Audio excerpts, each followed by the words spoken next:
मैं अब आपसे राजधानी दिल्ली और देश के लोगों से सिर्फ इतना पूछना चाहती हूं कि भाजपा द्वारा जारी किए गए इस पोस्टर से आप भी इत्तेफाक रखते हैं कि राहुल गांधी की तुलना रावण से की जा रही है?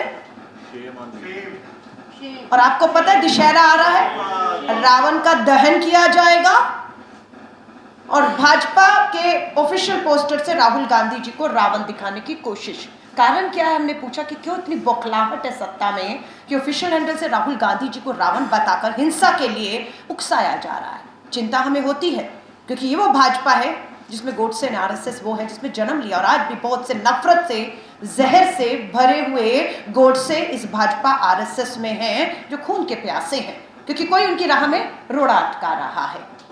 तो अब कोशिश है कि फिल्मी सितारों को लाओ, चकाचौंध होगी, आंखें बिल्कुल आपकी कहते हैं ना धुंधिया जाने वाली, अंधेरा आ जाएगा, आपको कुछ नहीं दिखेगा, फिल्मी डायलॉग पे वाह वाह करके बटन दबेंगे, बेरोजगारी, महंगाई, किसान, सरहद, चीन, आदिवासी, दलित बेटियों के साथ जो कुछ भी हुआ हमने देखा, सब भूल जाएंगे। चल मेरी धन्नो, 2.5 किलो का हाथ, नए नए आ रहे हैं कलाकार, वोट पड़ जाता है। और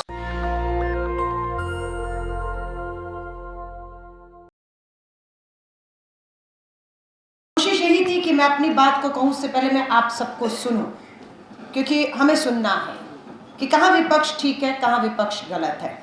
हम विपक्ष हैं और हम जनता के पक्ष में हैं। हम किसान, आदिवासी, दलितों के, पीड़ित महिलाओं के पक्ष में आवाज उठा रहे हैं। आज प्रोटेस्ट से ही शुरू करती हूँ, कहाँ से आ रही हूँ, क्या आंदोलन था, और जो पॉलिटिक्स ने हमें मुद्दा आज का दिया चर्चा का, इंडिया आफ्टर 2014। मैं आपको एक पोस्टर दिखा रही हूँ, ये पोस्टर है।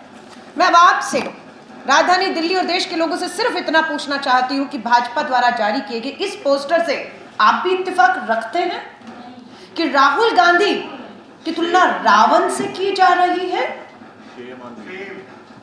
और आपको पता है दशहरा आ रहा है, रावण का दहन किया जाएगा और भाजपा के ऑफिशियल पोस्टर से राहुल गांधी जी को रावण दिखाने की कोशिश। कारण क्या है? हमने पूछा कि क्यों इतनी बौखलाहट है सत्ता में कि ऑफिशियल हैंडल से राहुल गांधी जी को रावण बताकर हिंसा के लिए उकसाया जा रहा है। चिंता हमें होती है क्योंकि ये वो भाजपा है जिसमें गोडसे ने आरएसएस वो है जिसमें जन्म लिया, और आज भी बहुत से नफरत से जहर से भरे हुए गोडसे इस भाजपा आरएसएस में हैं जो खून के प्यासे हैं, क्योंकि कोई उनकी राह में रोड़ा अटका रहा है। क्या दुश्मनी है राहुल गांधी जी से? कौन है राहुल गांधी? ये तो मात्र कांग्रेस के एक सांसद मात्र तो रह गए आप, जिनकी सदस्यता आपने ली, जिनकी एसपीजी सुरक्षा आपने छीनी, जिनका सरकारी आवास आपने छीना, सब कुछ छीना, लेकिन ये राहुल गांधी रुका नहीं।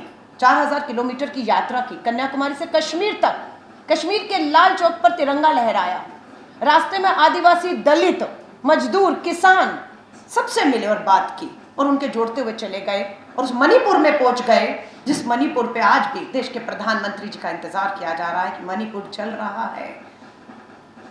अब आप कहते हैं आफ्टर इंडिया आफ्टर 2014, तो ये है, लेकिन उससे पहले क्या था? एक और पोस्टर आपके लिए लेकर आई हूं, आप ही से मैंने आज आप ट्वीट देखा, ये 1945 का पोस्टर, 1945 का, 46 सावरकर की किताब से है। ये गोडसे एक अखबार निकाला करता था, गोडसे नाम का, उस अखबार में ये पोस्टर छपा था, ये कार्टून छपा था। अब इसका असर क्या हुआ? 1946 का है, साफ दिख रहा है कि सावरकर दिखाए जा रहे हैं और दूसरे शख्स कौन है आपके? श्यामा प्रसाद मुखर्जी। क्या कर रहे हैं? रावण की भूमिका में 1940 में महात्मा गांधी को दिखाया। क्या असर हुआ? 1947 में गोडसे ने महात्मा गांधी की हत्या कर दी। ये पहले और बाद की बात है, कुछ नहीं बदला इनकी सोच, इनके तरीके, इनका नजरिया, हिंसक राजनीति आज भी है। असली तस्वीर क्या है? असलियत तो ये है, जलता हुआ मणिपुर, डबल इंजन की सरकार, गुहार लगा रहा है प्रधानमंत्री जी हमारी तरफ देखिए।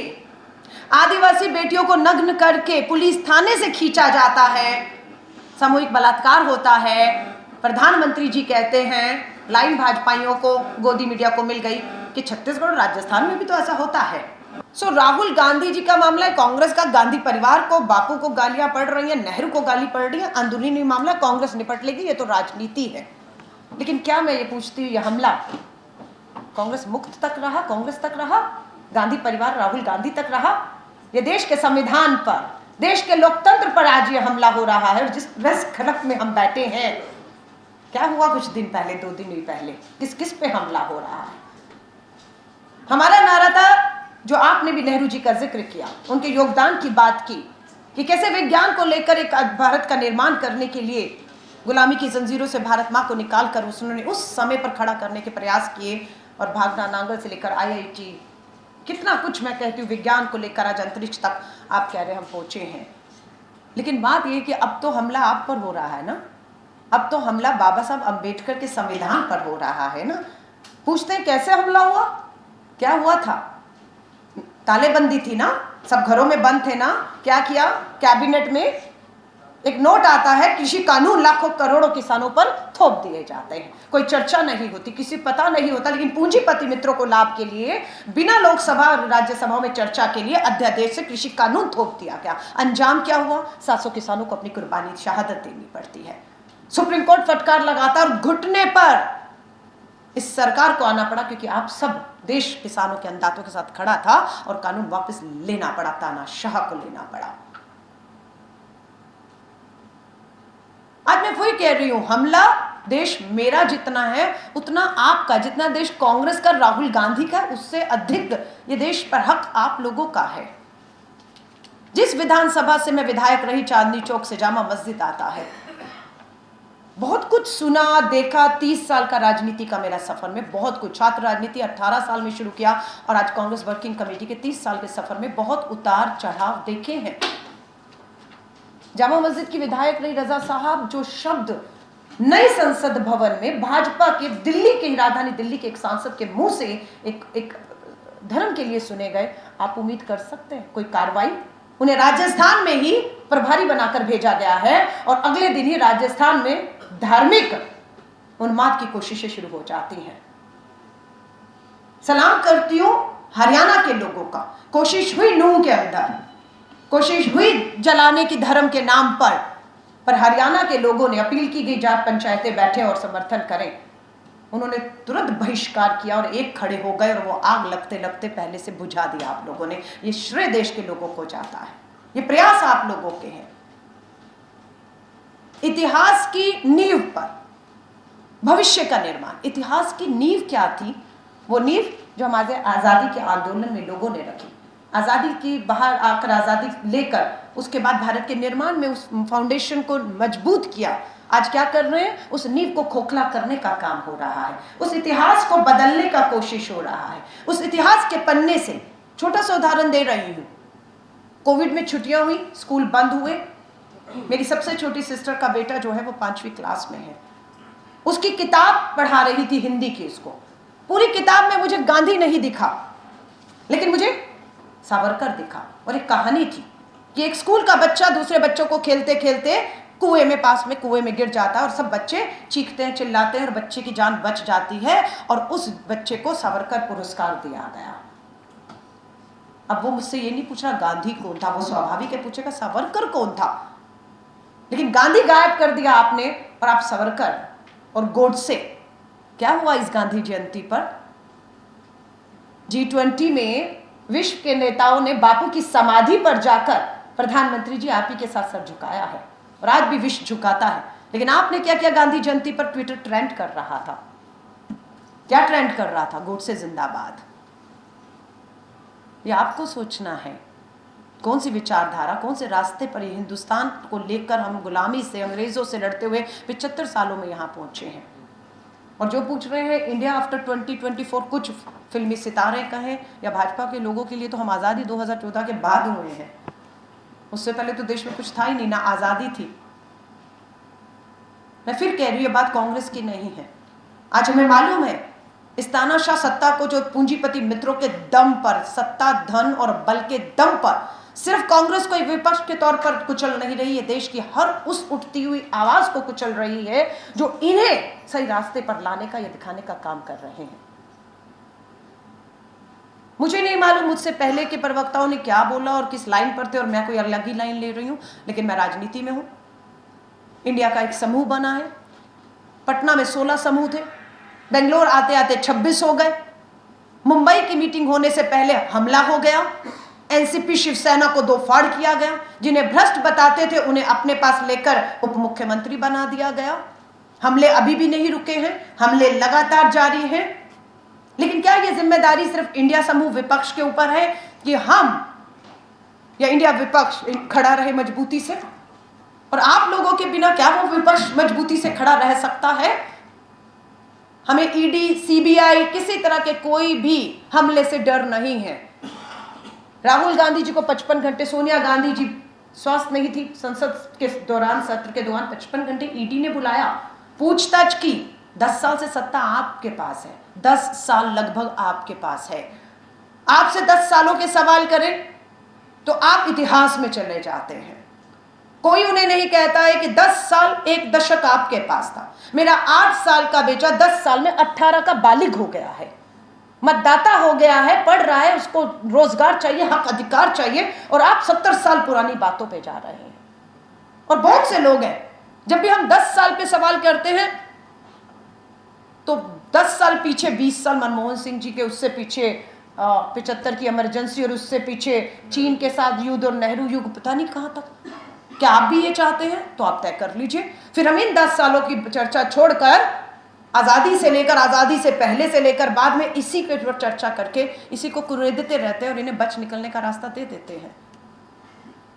ये बात पूरा देश मान चुका है कि जो मैं भी इस बात को स्वीकारती हूँ, जो 14 और 19 के चुनावों में मोदी लहर थी, जितने फिल्मी सितारे हुए, एक आई चल मेरी धन्नो के नाम पर 10 साल से सांसद है, एक आया 2.5 किलो का हाथ पे सांसद है, और ऐसे बहुत लंबी लिस्ट भाजपा ने इस बार भी तैयार की है सर। जो सेलिब्रिटी हैं, फिल्मी सितारे हैं, क्रिकेटर्स हैं, कोई उनका कंट्रीब्यूशन, योगदान न था, न है, न होगा। सबकी लिस्ट तैयार कर ली गई है कि भाजपा के जो सांसद हैं, जिनका एंटी इनकम्बेंसी है, हर बार उनको खत्म करने के लिए टिकटें काटी जाती हैं और ऐसे चेहरों को ला दिया जाता है। दिल्ली में भी गौतम गंभीर आए, हंसराज हंस आए। तो अब कोशिश है कि फिल्मी सितारों को लाओ, चकाचौंध होगी, आंखें बिल्कुल आपकी, कहते हैं ना, चुंधिया जाने वाली, अंधेरा आ जाएगा, आपको कुछ नहीं दिखेगा। फिल्मी डायलॉग पे वाह वाह करके बटन दबेंगे, बेरोजगारी, महंगाई, किसान, सरहद, चीन, आदिवासी, दलित बेटियों के साथ जो कुछ भी हुआ हमने देखा, सब भूल जाएंगे। चल मेरी धन्नो, 2.5 किलो का हाथ, नए नए आ रहे हैं कलाकार, वोट पड़ जाता है। और उसके बाद वो 10 साल जाते नहीं, क्योंकि वोट तो मोदी जी को दिया है, आपको थोड़ी ना दिया, और उनकी भी जवाबदेही नहीं होती है। सो प्लीज हाथ जोड़कर कहूंगी, और हमारे जैसे जो 30 साल से संघर्ष कर रहे हैं, चुनाव जीतते, दूसरे में जमानत ही जब्त करा देती है दिल्ली हमारे लोगों की। भ्रष्ट थे, करप्ट थे, क्या थे, लेकिन एक लहर थी, एक लहर चलती है, उस लहर में हमारे जैसे लोग भी। लेकिन हारने के बाद क्या हमने छोड़ी लड़ाई? लड़ाई अभी भी जारी है। राहुल गांधी जी पे हमले इसलिए हो रहे हैं क्योंकि वे चीन पे सवाल पूछ रहे हैं। अभी किस न्यूज क्लिक के पत्रकारों पर क्या कहकर आप कह रहे हैं मीडिया के खिलाफ? एक मीडिया को पैरेलल खड़ा कर दिया गया कि मीडिया का काउंटर करे। सारे गोदी मीडिया वाले ये बताने लगे कि न्यूज क्लिक ने या उनके पत्रकारों ने चीन से पैसा लिया, गद्दारी कर रहे हैं, गद्दार है, यूएपीए लगाइए। वो भी तो मीडिया है, वो भी तो हमारे देश का मीडिया है, वो भी तो स्वतंत्र मीडिया है, वो भी तो बोल रहा है। उन्हें इनके सामने लाकर खड़ा कर दिया। किसान आंदोलन में किसानों को लाकर खड़ा कर दिया, ये तो किसान है ही नहीं है, ये तो खालिस्तानी है, ये तो इसके समर्थक है, उसके समर्थक है, लेफ्टिस्ट है, कुछ भी। सो अब हो गया है कि पत्रकारों को पत्रकारों से बिठाई भड़वाइए, एक विचार को दूसरे विचार से, एक धर्म को दूसरे विचार से लड़वा दीजिए। राहुल गांधी जी का हमें मालूम है, और गलती हमारी भी थी, जब राहुल गांधी जी पर लगातार हमले हो रहे थे, क्योंकि वही एक मजबूत चेहरा, हमारा राष्ट्रीय अध्यक्ष भी थे, और उन पर लगातार अटैक हो रहे थे, देश से साथ नहीं मिल रहा था, मीडिया से साथ नहीं मिल रहा था। आज जो पॉलिटिक्स जो ये कार्यक्रम कर रहे हैं, इस तरह के मंच हमारे लिए उपलब्ध नहीं थे, अकेले लड़ाई लड़ते रहे। लेकिन जब भारत जोड़ो यात्रा की, लोगों ने राहुल गांधी को जानना शुरू किया, उनसे मिलना शुरू किया, उनसे बात की। और मैं इस बात की गवाह हूं कि जब राहुल जी निकल रहे थे, महिलाएं सबसे ज्यादा आकर मिलती थी, और पराये आदमी को कोई गले नहीं मिलता, पर उनको पराया नहीं लगता था, इसलिए वो माँ बहन बेटियां भी गले लग जाती थी और आंसू शुरू हो जाते थे। क्यों? और उनके आंसू शुरू होकर मैं इस बात की गवाह हूं कि बहुत सी बेटियों ने कहा कि राहुल गांधी जी हमारी एफआईआर नहीं हो रही, हमारा 14-15 सालों से मामले चल रहे हैं, मेरी बेटी का बलात्कार हुआ है, मुझे न्याय नहीं मिल रहा, अदालतों में सुनवाई नहीं। ये बात राहुल जी को कही और राहुल जी ने क्या कहा? एक जगह प्रेस वार्ता में इस बात को कहकर गलती कर दी। दिल्ली पुलिस राहुल गांधी जी के घर पहुंच गए कि राहुल गांधी जी अपने भारत जोड़ो यात्रा में कश्मीर में भाषण में कहा था कि आपको भारत जोड़ो यात्रा में बलात्कार की, यौन शोषण की पीड़ित महिलाएं बेटियां मिलियां, हम उनकी जानकारी लेने आए हैं। और जब वो जानकारी दिल्ली पुलिस राहुल गांधी जी के घर पे रजा साहब मांग रही थी ना, उसी समय हमें हमारी हरियाणा की हमारा मान सम्मान से सर तिरंगा लेकर ऊंचा करने वाली साक्षी मलिक न्याय मांग रही थी और दिल्ली पुलिस उसके पास जाकर उसकी एफआईआर नहीं कर रही थी। वो दिल्ली पुलिस राहुल गांधी जी से पूछ रही थी नाम बताइए हमें, ये तो झूठा बयान और ये वर्ड में आप में ही हम केस करेंगे। राहुल जी ने कहा, उन्होंने विश्वास में मुझे ये बातें कही हैं। मैंने उनसे पूछा कि मैं तुम्हारी लड़ाई लड़ूं? उन्होंने कहा नहीं, आपसे मिल लिया, हमें पता है हमारी लड़ाई आप लड़ लेंगे, इसलिए हम अपने नाम को, अपनी बदनामी को छुपाना चाहते हैं, क्योंकि अभी तक उन्होंने उस बदनामी का सामना किया है समाज में और जिस तरह की उनको रिस्पॉन्स मिला है। अब आप सोच लो साक्षी मलिक कौन है? भारत का नाम ऊंचा करने वाली, तिरंगे में विश्व में ऊंचा करने वाली बेटी हमारी जंतर मंतर पे बैठती है। एफआईआर कब होती है? जब सुप्रीम कोर्ट फटकार लगाती है तब पुलिस एफआईआर करती है। बोली देश की महिला विकास मंत्री, बोली बेटी बचाओ बचाओ का नारा देने वाले, लाल किले की प्राचीर से नारा देने वाले प्रधानमंत्री जी बेटे मिले उस बेटी से जब मेडल लेकर आई थी, तब तो आप मिले। और क्या किया ब्रजभूषण शरण ने? उस मेडल की कीमत बताई थी, कितने का मेडल देते हैं, इस मेडल की कीमत बता दी थी उसने कि ये तो ऐसे ही मिलते हैं मेडल। हाँ, 15-50 ऐसे ही कुछ कीमत थी कि ये तो मेडल ऐसे ही मिल जाते हैं। और आज क्या है? क्या ब्रजभूषण शरण अरेस्ट हो गया है? दिल्ली पुलिस की स्टेटमेंट है चार्जशीट में कि उसे जब जब मौका मिलता था, भाजपा का सांसद, इंडियन फेडरेशन, हमारी रेसलिंग फेडरेशन का चेयरमैन, जिसकी सत्ता है, उसके दम पर वो बेटियों को जब जब मौका मिलता था उनसे छेड़छाड़ करता था। ये मैं नहीं, दिल्ली पुलिस अपनी चार्जशीट पे कह रही, उसके बाद अरेस्ट हुआ नहीं होता है। बाबाओं की सर आप बात कर रहे थे, बाबाओं को जिनका भी नाम लूंगी सब जानते हैं, जिनके सामने वो झुकते रहे। इसीलिए हरियाणा के एक बाबा को जैसा सब 7 बार बेल में पैरोल पर बाहर लाए हैं, 7 बार पैरोल पर बाहर, उम्र कैद, हत्या, बलात्कार के मामले हैं। उसको कोई बड़ी बात नहीं जो राजस्थान में बंद है नाबालिग बेटी के बलात्कार, और उसमें वो भी चुनाव में पैरोल पर बाहर आ जाए, भाजपा के लिए प्रचार कर रहा हो, और बहुत से उनको मानने वाले हैं अभी भी। मैं आज इस बात का खुलासा कर रही हूं, मैं दिल्ली विधानसभा में विधायक थी, निर्भया के आंदोलन मेरी सरकार में हुआ, पर मैं इंडिया गेट में निर्भया आंदोलन में सबसे आगे खड़ी रही थी, अंत तक मेरी सरकार थी, पर लड़ी निर्भया में, न्याय मिलना चाहिए। और उसमें दिल्ली वाली पार्टी भी थी, आम आदमी पार्टी, उस पूरे आंदोलन से वहीं से उनको मिला। मैं जब रजा साहब विधायक बनी अशोक जी, उसी विधानसभा में मेरा विधानसभा में सत्र था, उसी दिन सुबह की खबर थी कि राम रहीम को दोषी करार दे दिया गया है। मुझे बहुत एक मिली कि पहले हम लोग कुलदीप सिंह सेंगर के खिलाफ लड़ते रहे, पूरी सत्ता ने जोर लगा दिया कुलदीप सिंह सेंगर अरेस्ट ना हो, दोषी करार दिया गया, जेल में गया। और दूसरा हमारा दबाव था कि इस बाबा के खिलाफ होना चाहिए। और उस दिन सुबह जब विधानसभा सत्र था, यही फैसला आया और मैं फेसबुक लाइव चली गई। फेसबुक लाइव जाते ही मैंने बेटियों को कहा हिम्मत रखिएगा, देखिए न्याय मिलेगा, लंबी लड़ाई है लेकिन न्याय मिलेगा। आज इतना बड़ा बाबा जिसके पास पीछे पूरी सत्ता, धन और बल है, आज दोषी करार दिया और जेल जा रहा है, बधाई दी। लेकिन पता है क्या है, जब मैं लाइव कर रही थी, बीच में दिल्ली के मुख्यमंत्री, जो मेरे मुख्यमंत्री मेरे पार्टी के थे, उनका लगातार फोन बज रहा था।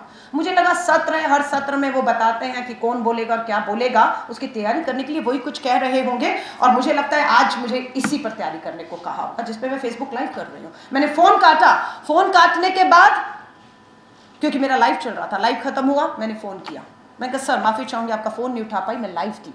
हाँ मैं देख रहा हूं तुम लाइव हो, डिलीट करो उसे। मैं कहा सर क्यों?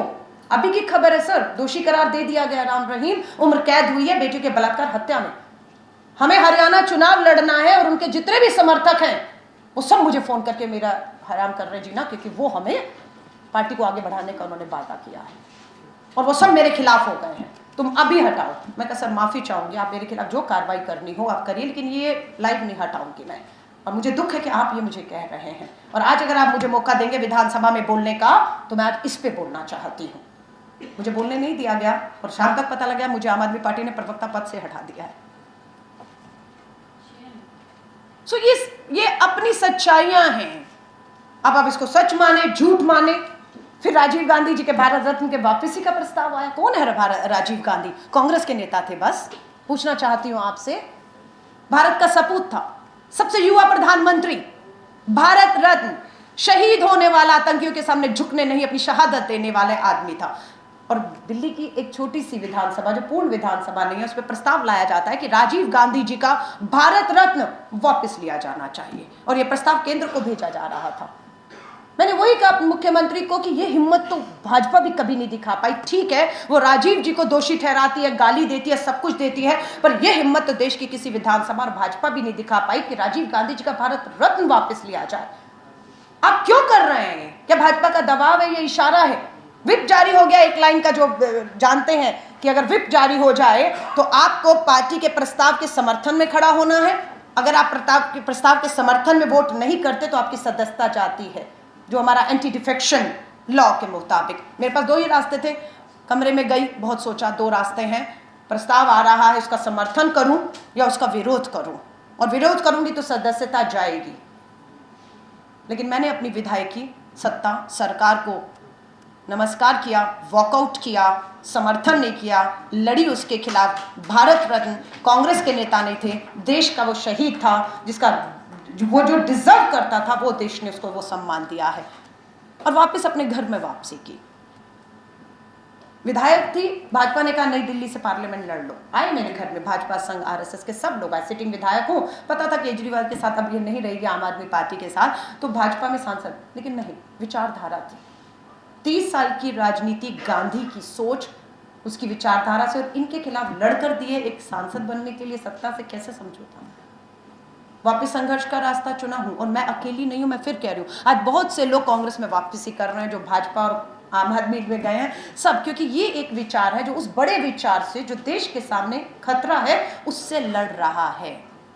आज बहुत लोग आ रहे हैं, बहुत की मजबूरी है। आज मुझे, मैं बता रही हूं, मैं अब पता नहीं फिर नाम लेना चाहिए नहीं, मैं नहीं लूंगी, क्योंकि मेरा उनसे वायदा था, इसलिए कांग्रेस भाजपा के फाउंडर मेंबर और बहुत वरिष्ठ नेता हैं सर, उन्होंने कहा कि प्रधानमंत्री जी ऐसे ऐसे लोगों को, एक का उदाहरण मैं दे भी दूंगी, ऐसे ऐसे लोगों को संवैधानिक सर्वोच्च पदों पर बिठा रहे हैं जिनकी छवि दागदार है, जिनके पीछे बहुत कुछ ऐसा है कि उन्हें तो जेल के सलाखों के पीछे सड़ना चाहिए, लेकिन वो उन्हें चुनकर ला रहे हैं और उन्हें बंद कमरों में बताते हैं कि ये देखो तुम्हारे खिलाफ क्या है।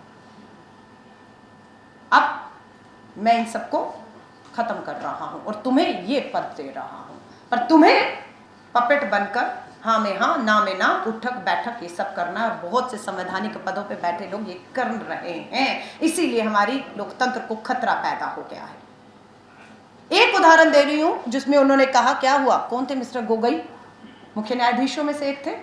आजादी के 75 सालों में कभी भी मुख्य न्यायाधीशों ने प्रेस कॉन्फ्रेंस करके ये नहीं आरोप लगाया 75 सालों में कि आज लोकतंत्र खतरे में है या जुडिशरी फैसलों को प्रभावित करने के लिए केंद्र के मंत्रियों का दबाव है।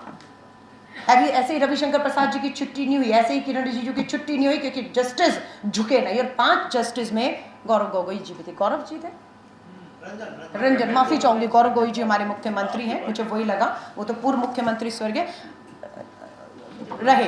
क्या हुआ? प्रेस कॉन्फ्रेंस की, रफाल का मामला था, यौन उत्पीड़न के उनके ऊपर मामले दर्ज कर दिए गए, बंद कमरे में बुलाया, जो बातें होती है कि रफाल में क्लीन चिट दो, इन मामलों से हम रफा दफा करेंगे और सम्मान भी देंगे, और आज वो राज्यसभा के सांसद हैं। तो ये तो एक उदाहरण है, ऐसे अनेकों उदाहरण हैं।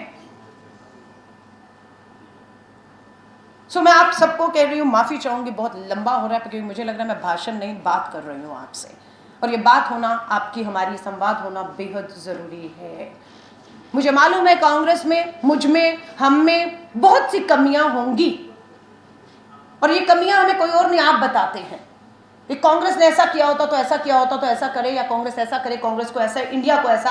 हम सुन रहे हैं क्योंकि हम लोकतंत्र की इन आवाज़ों में विश्वास रख रहे हैं। कमियां हैं, कमियां हो भी सकती हैं आगे, लेकिन हमारी कोशिश है कि हम अपनी गलतियों को दोहराएं नहीं, हम अपनी गलतियों से सीखें, हम अपनी गलतियों से सीखें।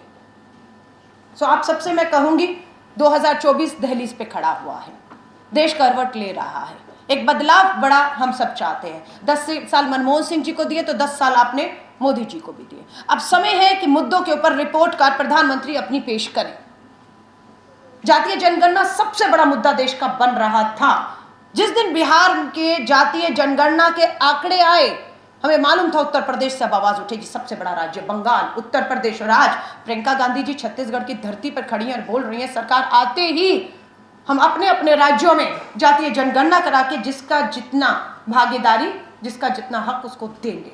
ये आज हमारी मंशा क्लियर, और ये होना था, लेकिन क्या हुआ, अगले दिन ही मुद्दों से, टीवी डिबेट से हमें भटका कर ले आए इन सब चीजों पर, और गद्दार घोषित करिए इनको, क्योंकि अब जातीय जनगणना पे यही तो पत्रकार हैं, अब देश को तैयार करेंगे। उत्तर प्रदेश जैसा राज्य अगर तैयार हो गया तो सोचिए क्या होगा जातियों में। और प्रधानमंत्री जी भी बयान देने पर उतर आए कि ये कहते हैं, और प्रधानमंत्री डॉक्टर मनमोहन सिंह जी का बयान अधूरा दिखाया, मोदी जी झूठ बोल रहे हैं। सबसे बड़ी बात, देश का प्रधानमंत्री, सर्वोच्च पद पे बैठा आदमी, डिजिटल इंडिया का जमाना है, झूठ बोलते हैं और सोचते हैं सच्चाई कोई लाने वाला अब है नहीं है। हैं कुछ लोग निडर जो डर नहीं रहे और सच्चाई काउंटर आपकी ला रहे हैं सामने कि डॉक्टर मनमोहन सिंह जी ने कभी ऐसा नहीं कहा है कि जातीय जनगणना और मुस्लिम्स को और इसी एक कौम को, क्योंकि हम अपीजमेंट कर रहे हैं, उन्हें खुश कर रहे हैं, तुष्टि कर रहे हैं, उनका बयान पूरा आप जैसे लोगों ने चलाया। सच्चाई आई सामने कि नहीं, नहीं, हमें तो ये चाहते हैं हम कोर्ट में बैठे रहें, मानहानि करें, कृषि कानून में भी कोर्ट में चले जाइए, हर चीज में हमें कोर्ट का, चुनाव में हराना ही सबसे बड़ी मानहानि। मैं वही कह रही हूँ, लोकतंत्र से बड़ी अदालत कोई नहीं है।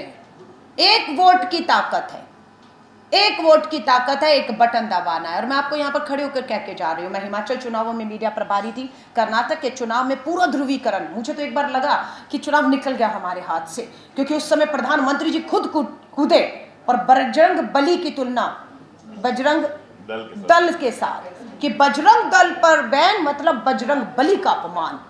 और हमें तो लगा शिमोगा जैसे जो कुछ इलाके हैं जहाँ अभी भी इस समय हिंसा हो रही है, जातीय हिंसा कर्नाटक के शिमोगा में, हमें लगा क्या होगा, 5 में से 3 सीटें हम वहां पर जीते जबकि 1 थी।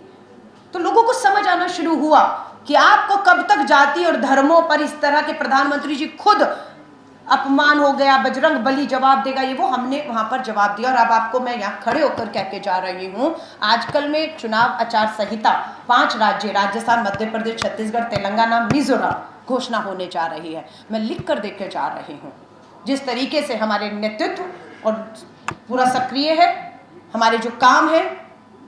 दिसंबर में आपसे दोबारा मिलूंगी ताकि 24 की लड़ाई को और ताकत से लड़ूं। हम इन राज्यों में, मिजोरम का, मैं मणिपुर के जो लोग देख रहे हैं, डबल इंजन की सरकार चलती है और प्रधानमंत्री चुनाव राज्यों में वोट मांगने जाते हैं, वहाँ नहीं जाते, उस दम पर कह रही हूँ ये बदलाव होने जा रहा है। कांग्रेस 5 राज्यों में, राजस्थान, मध्य प्रदेश, छत्तीसगढ़, तेलंगाना में सीधे टक्कर में है। और नेशनल दस्तक की आपसे गुजारिश है कि अगर इसको बचाना चाहते हैं तो नेशनल दस्तक को सब्सक्राइब करने के लिए रेड कलर के सब्सक्राइब बटन को दबाएं, फिर बेल आइकन की घंटी दबाएं। नेशनल दस्तक को बचाने के लिए बहुत जरूरी है कि हर खबर को शेयर करें, लाइक करें, कमेंट जरूर करें।